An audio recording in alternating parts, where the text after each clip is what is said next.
with him, my mother asked me if I had bought birth announcements yet. And the involuntary answer that as it drifted out, the no, because I wasn't going to lie to my mother. I thought, oh, why did I say that?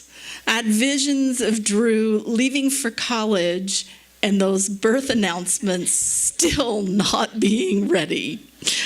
But you see, my mom had this gift. She had always had these very creative ideas. She was very crafty. She, at any given time, would have 2 or 3 projects started and rarely would ever take any of them to completion. She had taught herself how to silk screen.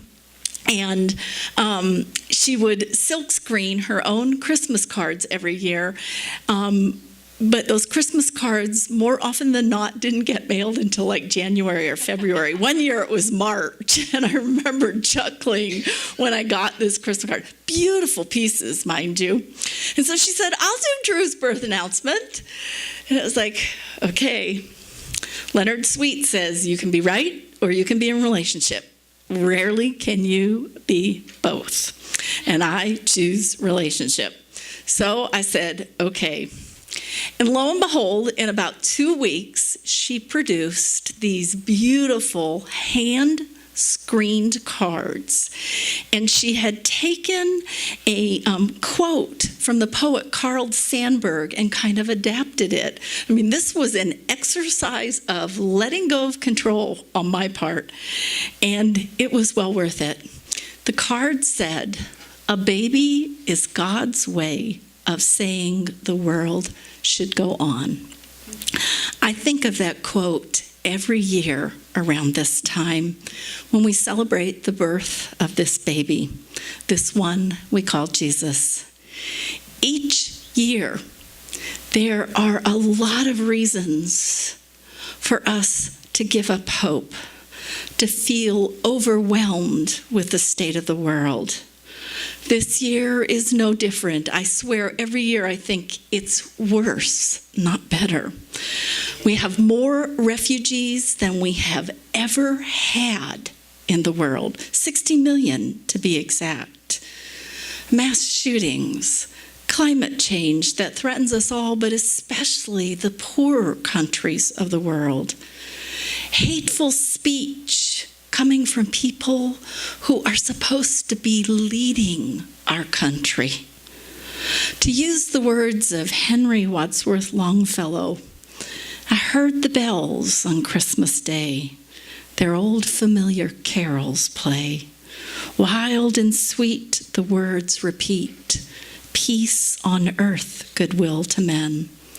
I thought of a how as the day had come. The belfries of all Christendom had rolled along the unbroken song of peace on earth, goodwill to men. And in despair I bowed my head. There is no peace on earth, I said, for hate is strong and mocks the song of peace on earth, goodwill to men. Then pealed the bells more loud and deep. God is not dead, nor doth he sleep. The wrong shall fail, the right prevail, with peace on earth, goodwill to men. Till ringing, singing on its way, the world revolved from night to day. A voice, a chime, a chant sublime, peace on earth, goodwill to men. Most Christmas services start with the passage from Isaiah that we are going to finish with. You remember it, don't you? Those who have walked in darkness have seen a great light. The funny thing, though, is that we usually excise that passage. We get verse 2, it's chapter 9, verse 2, and then we skip to 6 through 7. That's not the whole passage.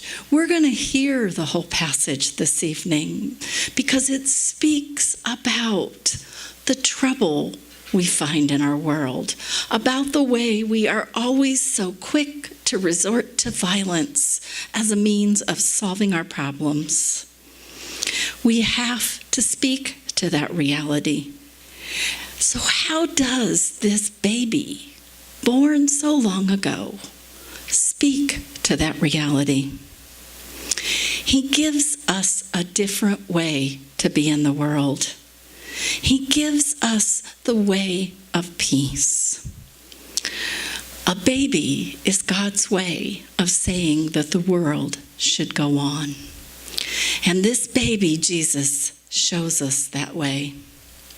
When we connect with the mystery of this evening, when we remember who Christ is and who he calls us to be, when we say yes to that love that was and is embodied in him, the world will revolve from night to day, and peace on earth will prevail.